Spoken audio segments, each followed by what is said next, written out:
Selamat sore anak-anak sekolah minggu semuanya, salam sejahtera buat anak-anak dan juga para pendamping. Sore hari ini waktu sudah menunjukkan pukul 4 sore, waktunya kita beribadah sekolah minggu. Tante undang anak-anak bangkit berdiri sebelum mulai ibadah, mari kita pujikan terima kasih Tuhan.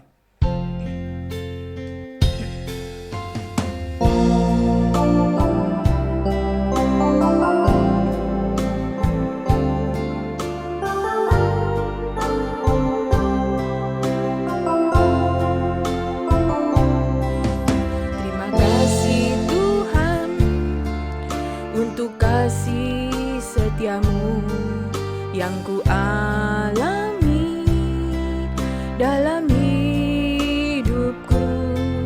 Terima kasih Yesus untuk kebaikan-Mu sepanjang hidupku.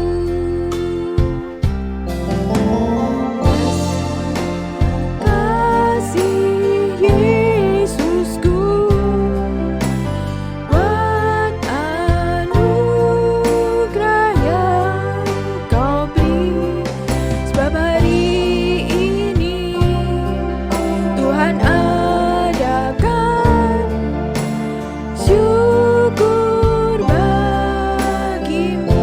sekali lagi dengan lebih sungguh-sungguh. Terima kasih Yesusku buat anugerah yang Kau beri, sebab hari ini Tuhan adakan syukur bagimu. Sikap berdoa yang baik, kita mulai ibadah kita, tangan dilipat, mata ditutup. Terima kasih Tuhan Yesus untuk segala kemurahan-Mu, sehingga sore hari ini kami masih bisa beribadah sekolah minggu. Tuhan sertai kami, urapi hamba-hamba-Mu yang melayani Engkau, agar pelayanan kami berkenan di hadapan-Mu. Urapi anak-anak semuanya, urapi peralatan yang kami pakai Tuhan, segala roh jahat, roh setan, roh main-main, roh tidak taat dengar-dengaran yang mau mengganggu ibadah kami usirkan hanya di dalam nama Tuhan Yesus Kristus. Haleluya, haleluya, amin. Anak-anak, masih bangkit berdiri ya anak-anak ya. Kita mau saat sore hari ini, anak-anak sudah masuk offline semua ya, sekolahnya ya. Pasti ada senang ya kalau bisa bertemu dengan teman-temannya, apalagi kalau kita bisa berjumpa dengan Tuhan Yesus melalui ibadah sore hari ini. Ayo kita lakukan "Oh sukacitaku".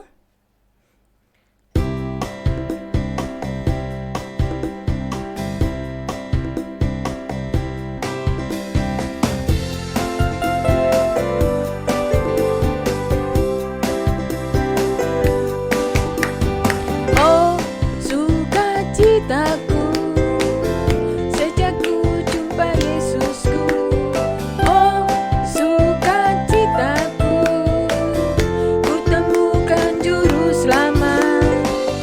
Dia mengasihi aku, bahkan mati bagiku. Sukacitaku kini penuh.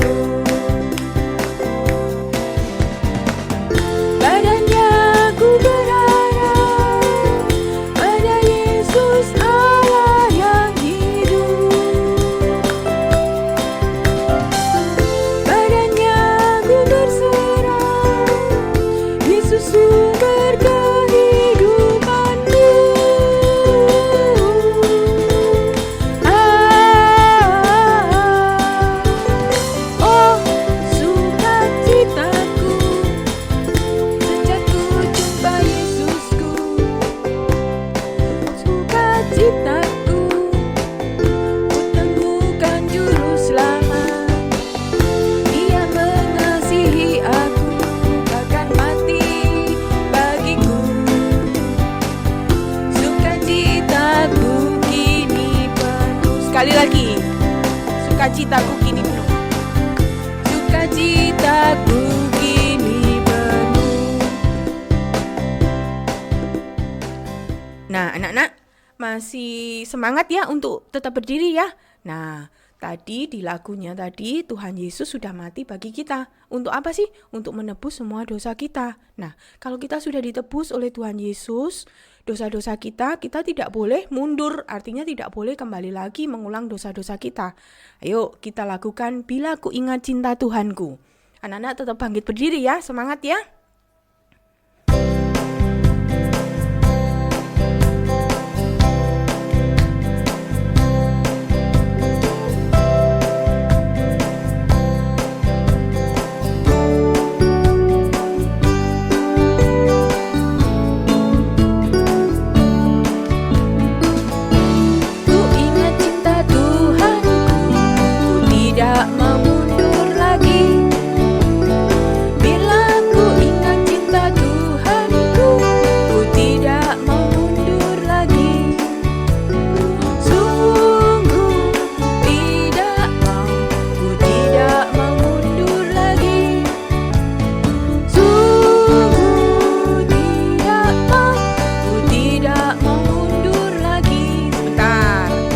Gerakannya ini anak-anak, ayo kita mulai bahasa Indonesia kembali, kemudian disambung dengan bahasa Inggris, tetapi pakai gerakan ya kali ini ya.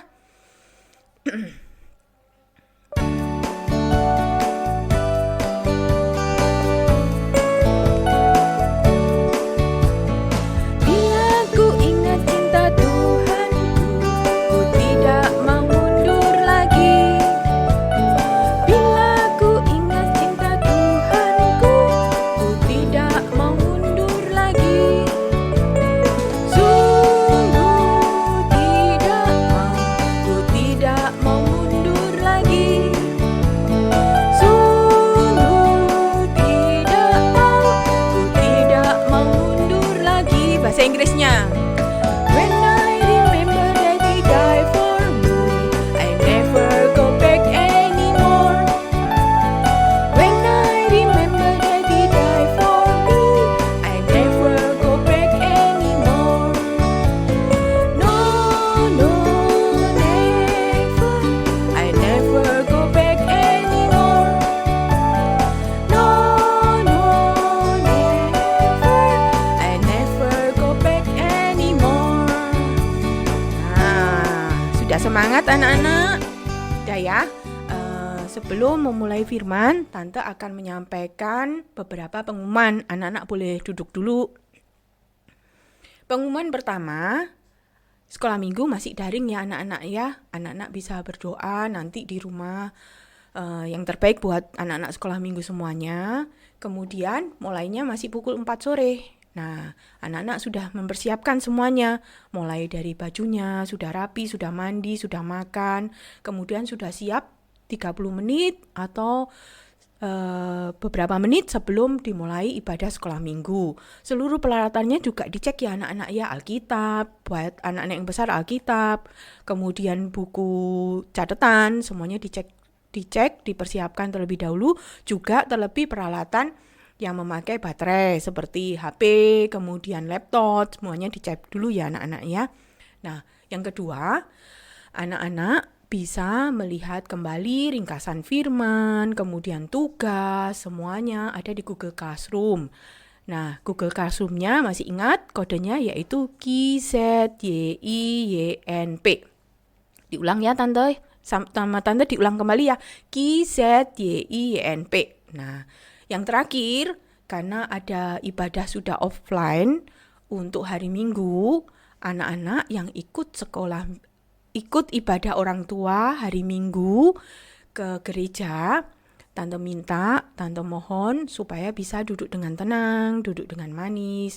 Artinya apa? Tidak teriak-teriak, tidak lari-lari ya anak-anak ya, supaya tidak mengganggu ibadah orang tua. Nah, demikian pengumuman yang Tante dapat sampaikan. Semoga anak-anak bisa melakukannya ya. Nah, sekarang sebelum firman dimulai, anak-anak Tante undang berdiri. Kita siapkan hati kita untuk mendengar firman Tuhan. Kita lakukan Kusiapkan Hatiku Tuhan.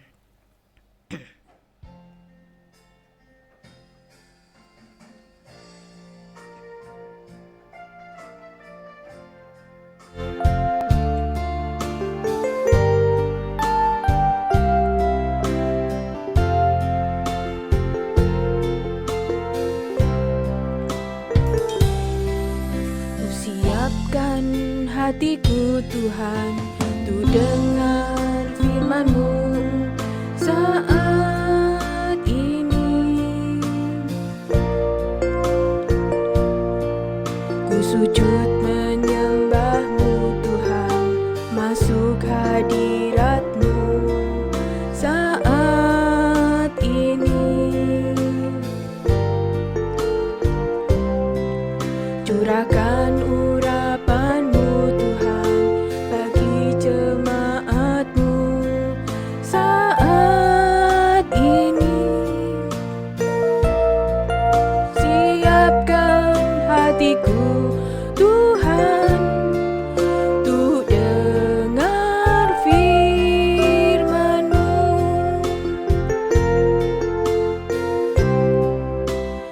Firman-Mu Tuhan, tiada berubah.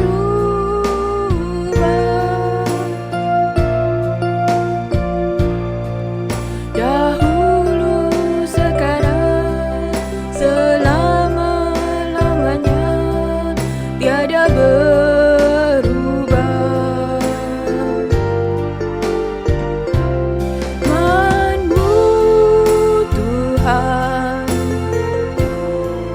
penolong hidupku.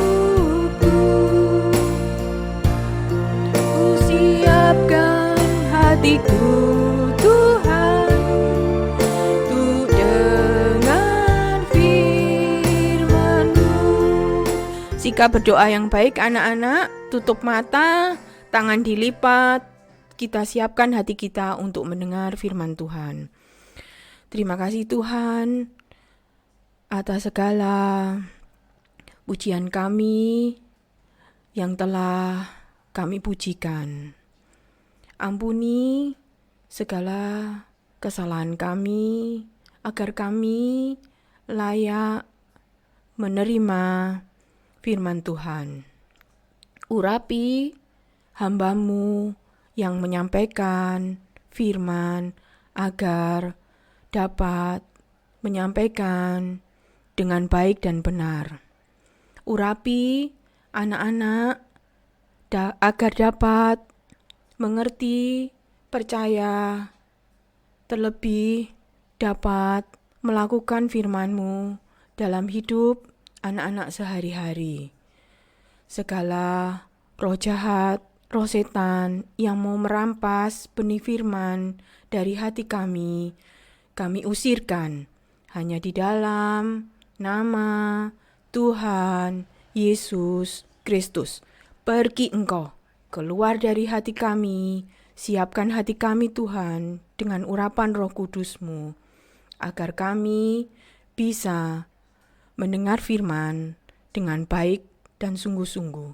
Dalam nama Tuhan Yesus kami berdoa. Haleluya. Amin. Anak-anak, saatnya pemberitaan firman Tuhan. Anak-anak bisa duduk kembali. Bagi yang sudah besar, dipersiapkan Alkitab dan juga buku catatannya.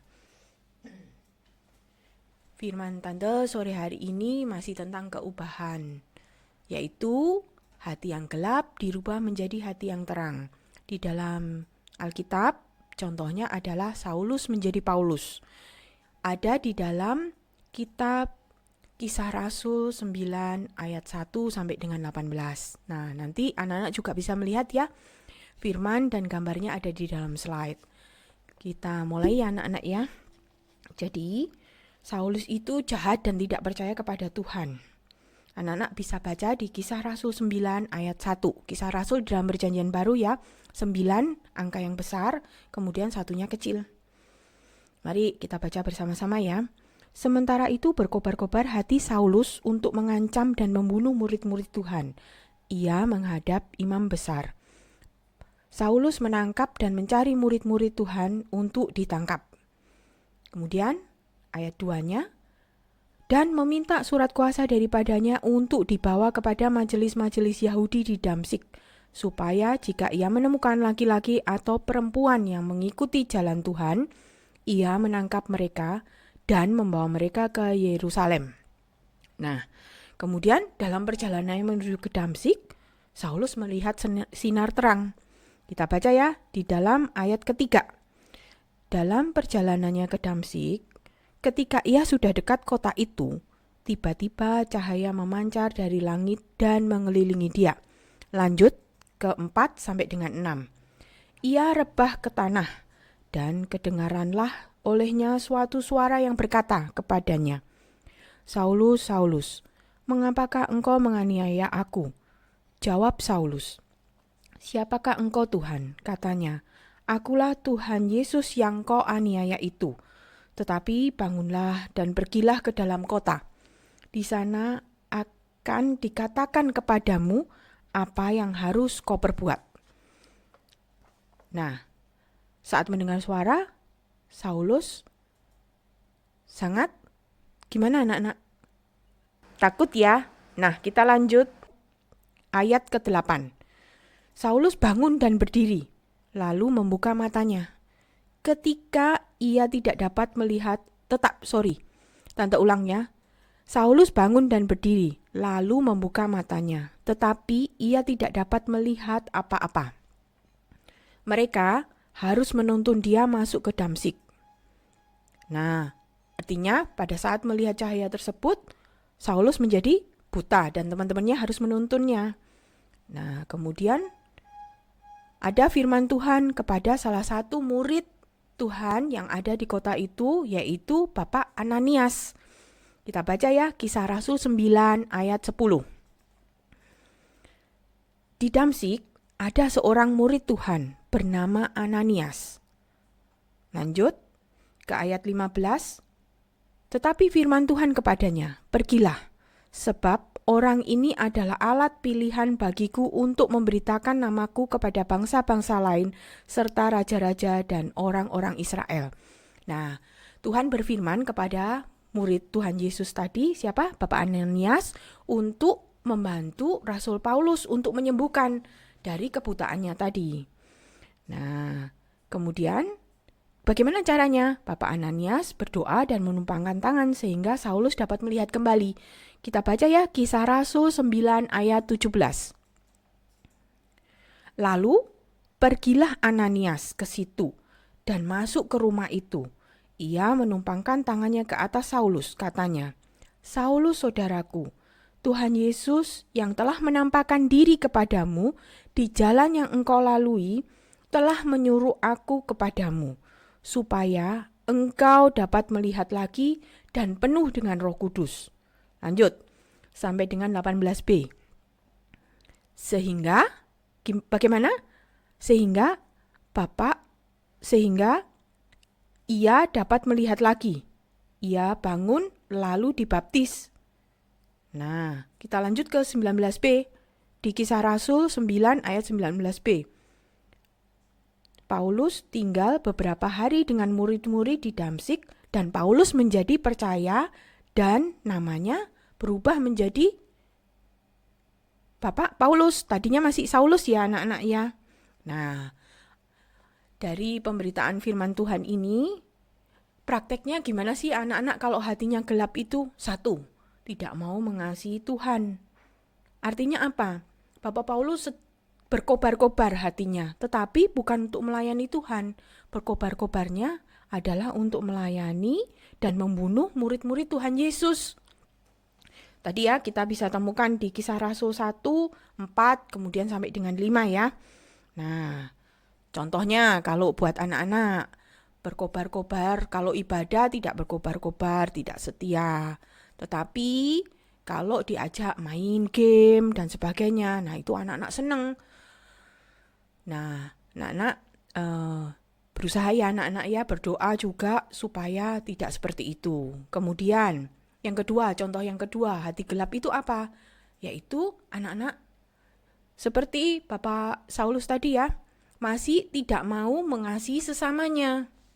Gimana contohnya? Tadi di Kisah Rasul 9 ayat 2, yaitu meminta surat kuasa daripadanya untuk dibawa kepada majelis Yahudi di Damsyik, supaya ia menemukan laki-laki atau perempuan yang mengikuti jalan Tuhan.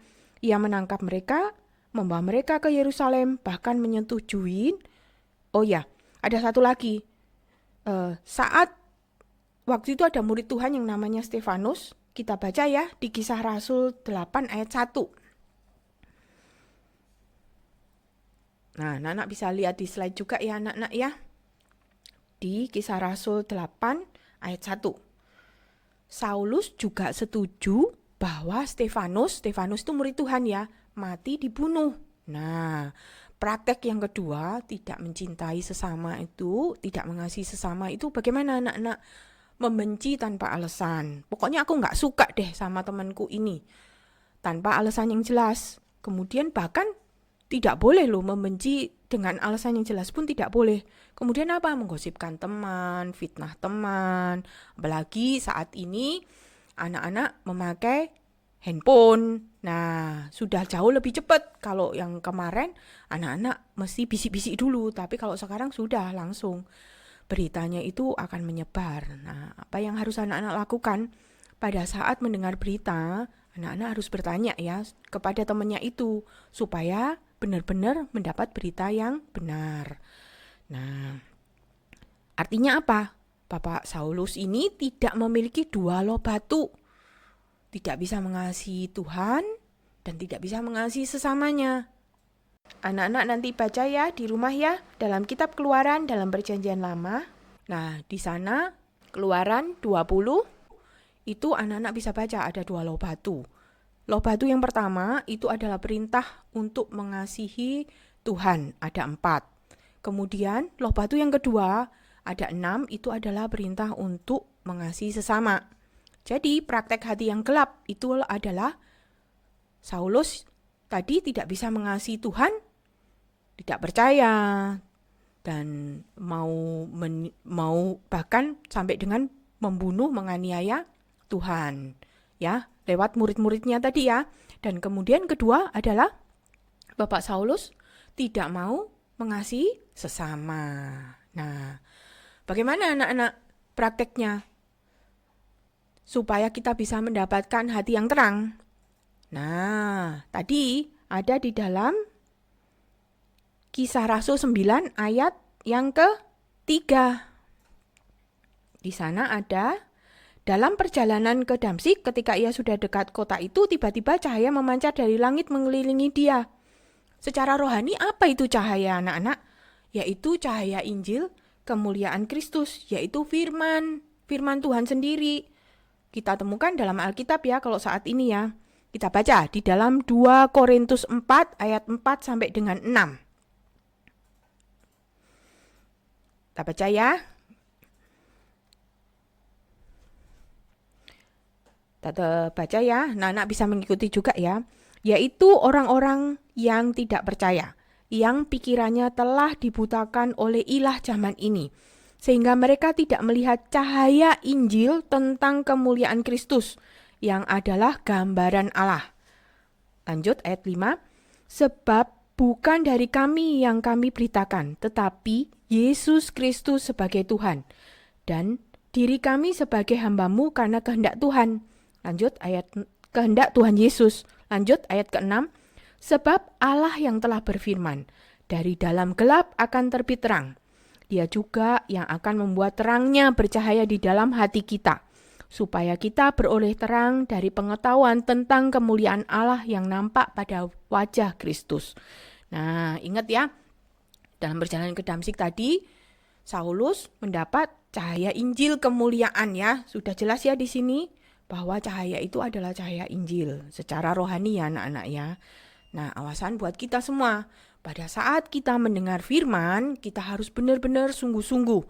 Supaya jika ada kegelapan di dalam hati kita, Tuhan tolong lewat firman, sehingga hati kita bisa berubah menjadi hati yang terang, ya.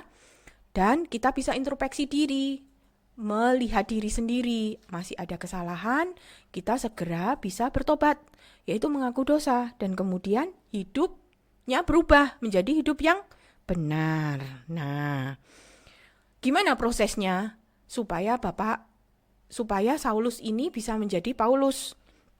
Nah, satu prosesnya tadi harus mau taat dengar-dengaran pada firman Tuhan ya anak-anak ya. Di Kisah Rasul 9 ayat 6.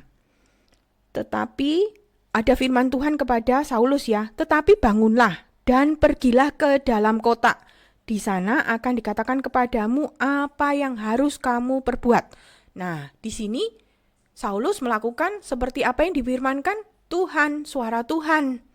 Lewat tadi ada cahaya, kemudian ada suara Tuhan, ya Bapak Paulus mau melakukan. Itu artinya taat dengar-dengaran. Saat mendengar firman, anak-anak harus mulai mendengar dengan baik supaya bisa taat dengar-dengaran. Praktek ya anak-anak ya, artinya taat dengar-dengaran juga mendengar dengan baik, kemudian praktek firman-Nya. Yang kedua, harus apa anak-anak? Bertobat. Nah, bertobat itu artinya apa? Mati terhadap dosa-dosa kita. Artinya, anak-anak bisa mengaku kepada sesama dan juga terlebih kepada Tuhan. Jika sudah diampuni, anak-anak tidak berbuat lagi ya, tidak mengulang dosa-dosa kita lagi. Itu sama seperti yang dilakukan Saulus tadi. Ayo kita baca di dalam Kisah Rasul 9 ayat 9. 3 hari lamanya ia tidak dapat melihat, dan 3 hari lamanya ia tidak makan dan minum. Hanya mengandalkan Tuhan, tidak mengandalkan kekuatannya sendiri. 3 hari kita masih ingat ya, itu adalah praktek hidup di dalam salib. 3 hari Tuhan Yesus mati. Untuk apa tadi? Untuk menebus dosa-dosa kita. Nah, yang terakhir, sesudah kita mati, kita harus dikuburkan ya. Melalui apa? Baptisan air. Nah, kalau kita sudah dikuburkan melalui baptisan air, kita akan memperoleh hidup baru. Hidup dalam Roh Kudus. Artinya, kita selalu hidup dalam kebenaran. Tidak mau kembali kepada dosa-dosa yang sudah kita lakukan. Dan tidak mengulang kembali. Nah, itu ada ya di dalam Kisah Rasul 9 ayat 18b. Di situ disebutkan bahwa Saulus tadi saat sudah dapat melihat, dia bangun lalu kemudian dibaptis. Nah, hasilnya apa anak-anak? Kalau kita sudah melakukan proses ketiga hal tadi, yaitu taat dengar-dengaran, bertobat, baptisan air, sama seperti Saulus tadi. Kita bisa setia berkobar-kobar, menjadi saksi Tuhan, diutus oleh Tuhan Yesus untuk memberitakan firman Tuhan. Bahkan sampai dengan tadi yang maunya membunuh murid-murid Tuhan Yesus, Saulus yang tadinya bernama Saulus menjadi Paulus itu apa akhirnya? Bisa rela mati bagi Tuhan Yesus. Ayo kita baca di Kisah Rasul 21 ayat 13. Kisah Rasul masih di Perjanjian Baru ya anak-anak ya. Nah, tetapi Paulus menjawab. Maaf, Tante ulang, Kisah Rasul 21 ayat 13.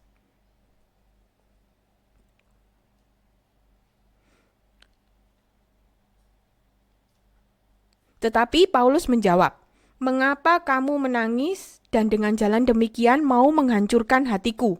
Sebab aku ini rela bukan saja untuk diikat, tetapi juga untuk mati di Yerusalem oleh karena nama Tuhan Yesus." Nah, yang tadinya mau membunuh murid-murid Tuhan Yesus, bahkan rela mati sekarang untuk Tuhan Yesus. Nah, kemudian yang kedua, sinar kasih kemuliaan juga menjadikan Rasul Paulus mendapat nama baru. Tadinya Saulus ya, sebelum percaya, sebelum bertobat, hatinya masih gelap. Kemudian menjadi Paulus. Ayo kita baca di dalam Kisah Rasul 13 ayat 9. Bentar ya anak-anak ya, tunggu ya. Nah, di situ tetapi Saulus juga disebut Paulus yang penuh dengan Roh Kudus, menatap dia, ada keubahan hidup artinya anak-anak di sini secara rohani dari tadinya manusia daging yang hatinya gelap, kemudian menjadi manusia rohani, hatinya terang karena ada sinar kemuliaan Tuhan tadi. Nah, demikian anak-anak firman sore hari ini. Sebelum lupa, kesimpulannya dulu ya, supaya anak-anak ingat ya, bahwa Rasul Paulus tadi hatinya masih gelap. Artinya apa tadi? 1, tidak bisa mengasihi Tuhan. Kemudian kedua, apa anak-anak?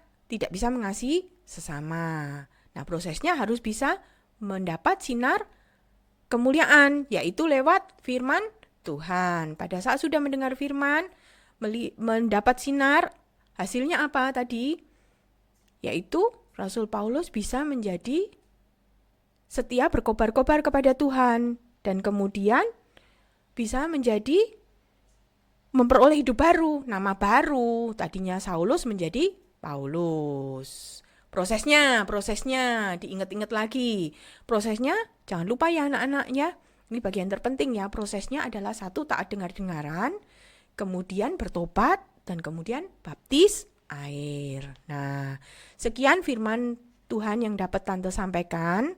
Semoga bisa menjadi berkat dan terlebih anak-anak bisa melakukannya ya dalam kehidupan sehari-hari. Nah, kita bangkit berdiri anak-anak. Kita tutup firman Tuhan ini lewat doa. Tante minta anak-anak bisa bangkit berdiri.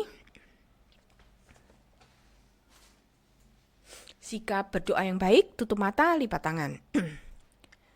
Terima kasih Tuhan untuk kemurahan-Mu lewat firman yang kami dapat hari ini. Tuhan, sucikan hati kami, supaya lewat terang firman-Mu, kami dapat menjadi anak-anak terang. Sertai, lindungi kami semua selama minggu depan. Berkati anak-anak selalu dalam pelajaran dan juga di sekolahnya. Beri kesehatan juga Tuhan buat kami semua. Buat teman-teman yang masih sakit, Tuhan tolong, Tuhan pulihkan. Yang masih belum bisa beribadah, Tuhan tarik kembali agar lebih setia kepadamu. Berkati juga orang tua kami, jasmani maupun orang tua kami rohani. Dan juga Tuhan, berkati semua keluarga kami. Hanya ke dalam nama-Mu Tuhan, kami berdoa. Haleluya, haleluya, amin. Nah, anak-anak, ada tugas ya dari Tante. Nanti anak-anak bisa melakukan print. Minta tolong ya, yang buat kecil-kecil, minta tolong ke orang tuanya atau pendampingnya, supaya bisa melakukan cetak atau print ya anak-anak ya. Tugasnya apa? Sebentar. Nah, tugasnya adalah seperti yang ada di slide. Nah, nanti anak-anak temukan 7 perbedaannya, dilingkarin aja yang beda-beda. Kemudian kalau sudah, anak-anak bisa melakukan print. Dan kemudian anak-anak bisa warnain ya, kalau sudah dicari perbedaannya ya. Nah, kalau sudah bisa dilakukan di rumah masing-masing ya. Nah, sekian ibadah sekolah minggu hari ini. Sampai berjumpa minggu depan. Terima kasih, Tuhan Yesus memberkati.